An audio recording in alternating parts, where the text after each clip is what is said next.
Welcome, guys, to Story Time with Andy. Welcome. We're covering Chapter 9 in The One Thing by Gary Keller.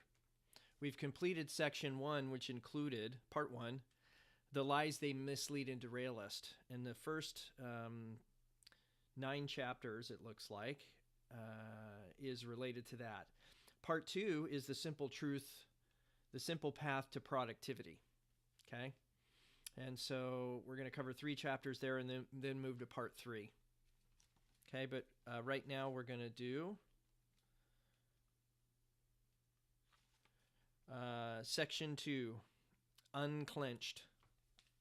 Quote, "Be careful how you interpret the world. It is like that," unquote. Eric Heller. Unclenched. For many years I suffered from trying to live the lies of success. I began my career assuming everything mattered equally. So in an effort to cram it all in, I attempted too much at once. Frustrated, I eventually began to doubt I had the discipline or will to achieve success at all. As my life continually fell out of balance, I started to consider that trying to live a big life might be a bad thing. When you try to live up to something that isn't possible, you can get pretty down. I was pretty down. In an attempt to make it all work, I began to bear down even harder. You might say I started to clench my way to success. I really did. I thought that this might be the way you went through life, with your jaw clenched, your fist clenched, your stomach clenched, and your butt clenched. That's kind of gross. Leaning forward, breath held, and body taut, tight, and totally tense. I just assumed that was the feeling of focus and intensity as I struggled to live with the lies. That approach actually worked, but it also put me in the hospital. I also began to think you had to talk like a success, walk like a success, and even dress for success. It wasn't me, but I was open to any way to make things work. So I took seriously the suggestion that you're supposed to project the way you want to be. That approach worked as well. But after a while, I simply got tired of playing success. I bought into getting up before the crack of dawn, getting revved up playing inspirational theme songs, and getting going before anyone else. In fact, I became so full of this thinking that I would drive to the office while the rest of the city slept, and then crash at my desk just to make sure that I beat everyone else to work. I started to accept the notion that because this is what ambition and achievement looked like, as I fought the good fight, I would hold staff meetings at 7:30 in the morning and at 7:31 would actually shut the door and lock out anyone who showed up late. I was going overboard, but I was beginning to believe this was the only way you could succeed, and the way you pushed others to succeed as well. This approach also worked, but in the end, it also pushed me too hard, others too far, and my world over the edge. I was truly beginning to think that the secret to success was to get as tightly wound up as possible each morning, set myself on fire, and then open the door and fly through the day, unwinding on the world until I literally burnt out. And what did all this get me? It got me success, and it got me sick. Eventually, it got me sick of success.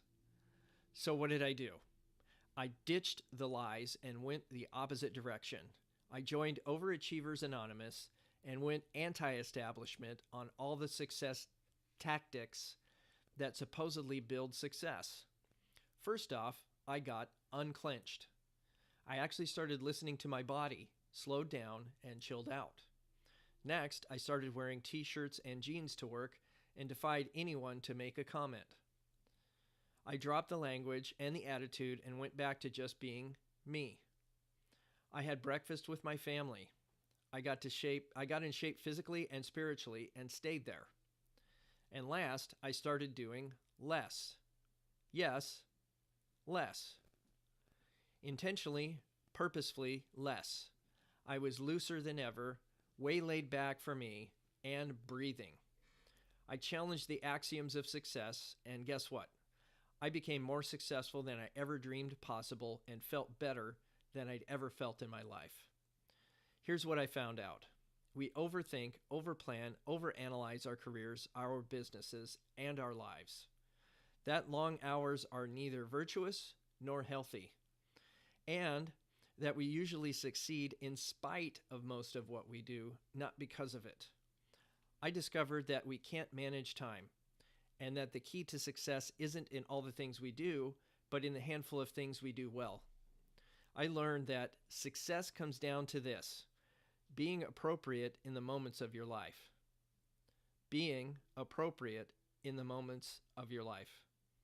If you can honestly say, this is where I'm meant to be right now, doing exactly what I'm doing, then all the amazing possibilities for your life become possible. Most of all, I learned that the one thing is the surprisingly simple truth behind extraordinary results.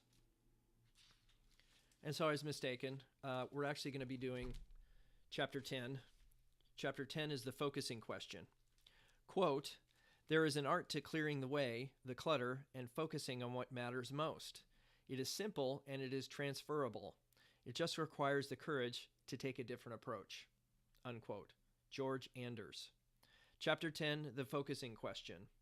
On June 23, 1885, in the town of Pittsburgh, Pennsylvania, Andrew Carnegie addressed the students of the Curry Commercial College. At the height of his business success, the Carnegie Steel Company was the largest and most profitable industrial enterprise in the world.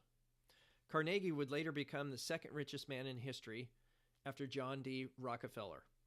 In Carnegie's talk entitled "The Road to Business Success," he discussed his life as a successful business person and gave this advice. Listen up. And here is the prime condition of success, the great secret.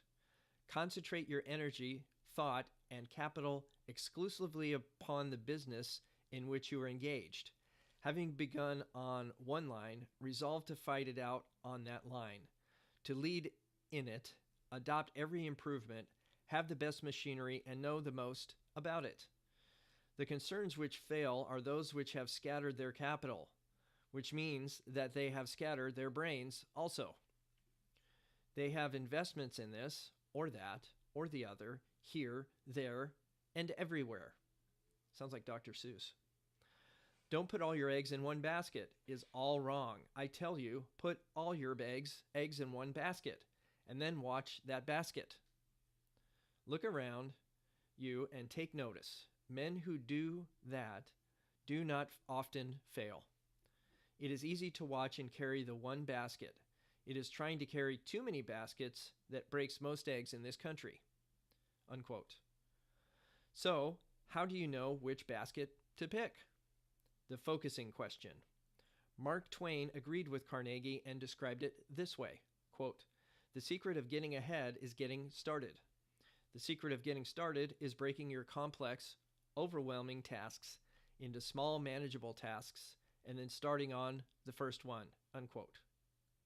So how do you know what the first one should be? The focusing question. Did you notice that both of these great men considered their advice a secret? I don't think it's so much a secret as something people know, but don't give proper weight or importance. Most people are familiar with the Chinese proverb, "A journey of 1,000 miles begins with a single step." They just never stop to fully appreciate that if this is true, then the wrong first step begins a journey that could end as far as 2,000 miles from where they want to be. The focusing question helps keep your first step from being a misstep. Life is a question. You may be asking, why focus on a question when what we really crave is an answer? It's simple. Answers come from questions, and the quality of any answer is directly determined by the quality of the question. The quality of any answer is directly determined by the quality of the question. Ask the wrong question, get the wrong answer. Ask the right question, get the right answer. Ask the most powerful question possible, and the answer can be life-altering. Voltaire once wrote, "Judge a man by his questions rather than his answer."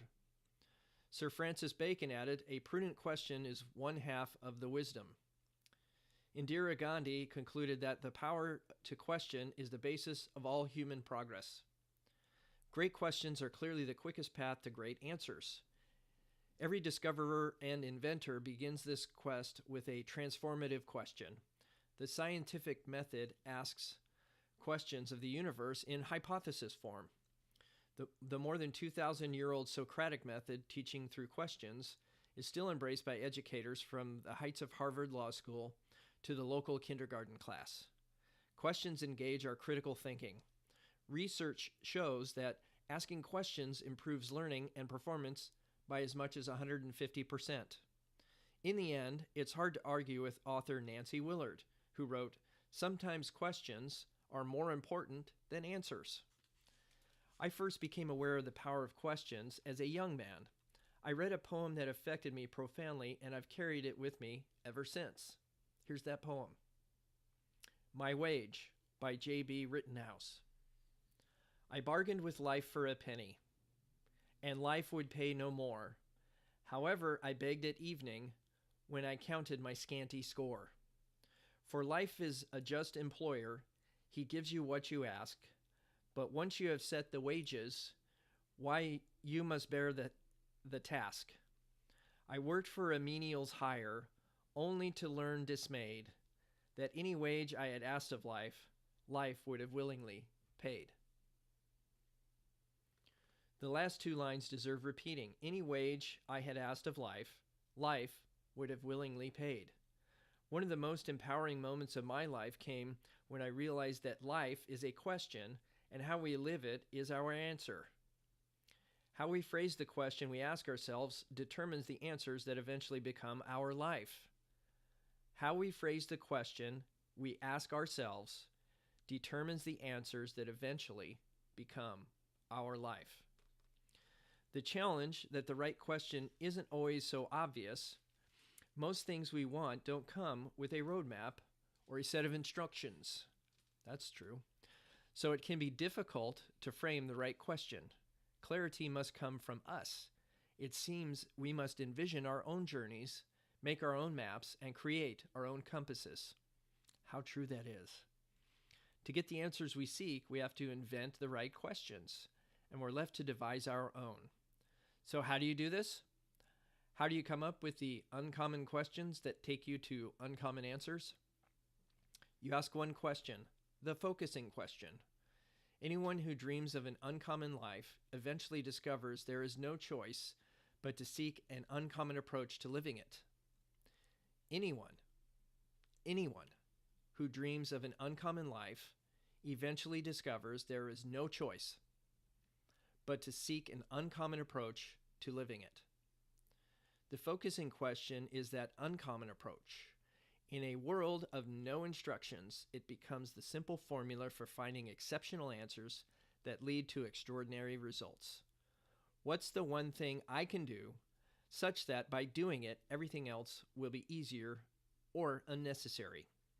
The focusing question is so deceptively simple that its power is easily dismissed by anyone who doesn't closely examine it. But that would be a mistake. The focusing question can lead you to answer not only big picture questions, like where am I going, what target should I aim for, but also small focus ones as well. What must I do right now to be on the path to getting to the big picture? Where's the bullseye? It tells you not only what your basket should be, but also the first step toward getting it. It shows how big your life can be and just how small you must go to get there.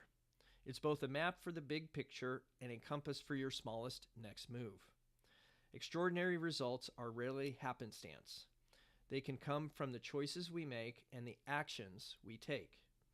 The focusing question always aims you at the absolute best of both by forcing you to do what is essential to success. Make a decision.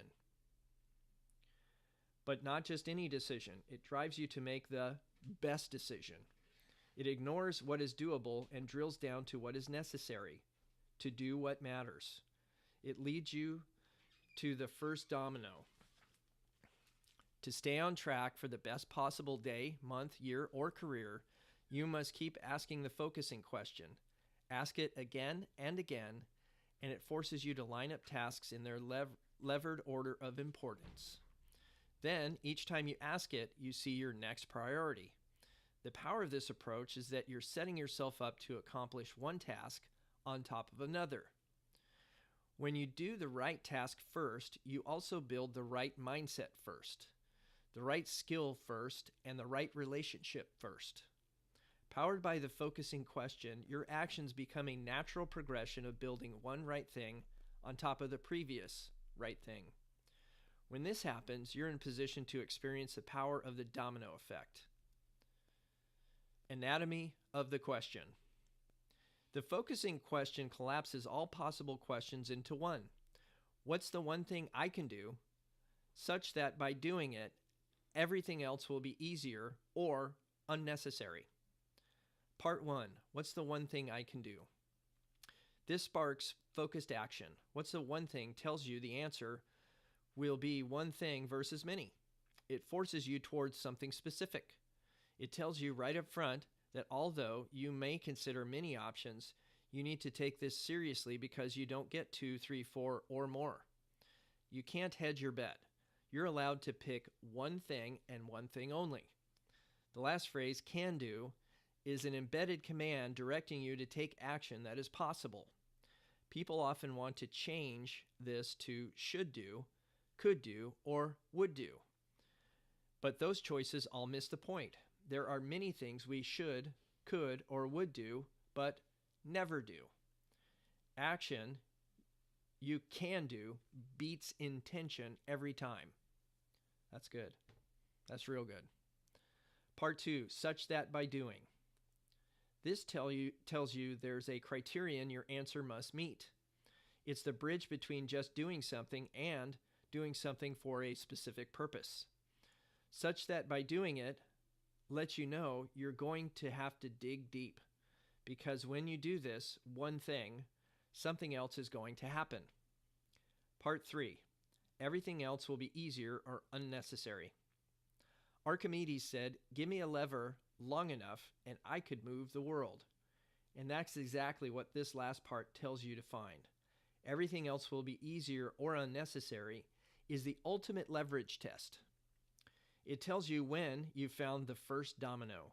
It says that when you do this one thing, everything else you could do or to accomplish your goal will now be either doable with less effort or no longer even necessary. Most people struggle to comprehend how many things don't need to be done if they would just start by doing the right thing. In effect, this qualifier seeks to declutter your life by asking you to put on the blinders. This elevates the answer's potential to change your life by doing the leveraged thing and avoiding distractions. The focusing question asks you to find the first domino and focus on it exclusively until you knock it over. Once you've done that, you'll discover a line of dominoes behind it, either ready to fall or already down. That's reassuring. So, Chapter 10, Big Ideas. Summary. Number 1. Great questions are the path to great answers.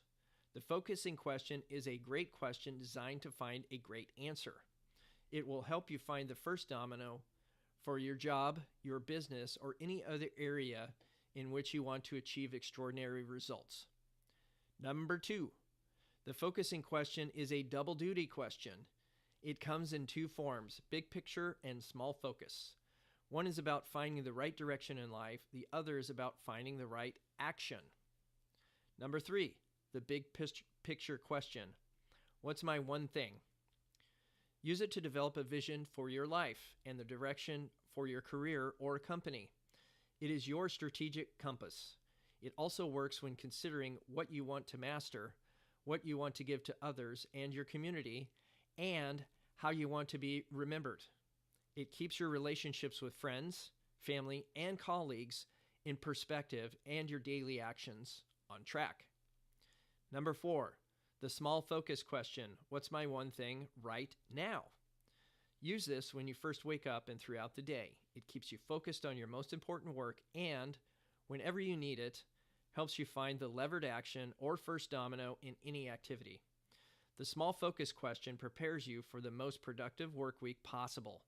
It's effective in your personal life too, keeping you attentive to your most important immediate needs, as well as those of the most important people in your life. Extraordinary results come from asking the focusing question. It's how you plot your course through life and business and how you make the best progress on your most important work. Whether you seek answers big or small, asking the focusing question is the ultimate success habit for your life. That's chapter 10. Thank you for visiting us here, Storytime with Andy, as we read the one thing. So what I learned today. We need to go small, otherwise we're going to get sick. We need to focus by asking the focusing question and just pick one thing to do, one action, one domino. And that we'll have better lives and more focused results. So leave a comment down below what you learned from this story, this chapter today. And we'll see you in chapter 11, which is titled The Success Habit. Should be good. Okay? We'll see you guys on the next chapter. Slap us a thumbs up if you like the book and the story. And keep us in your thoughts and prayers, and I'll do the same for you. Have a great day.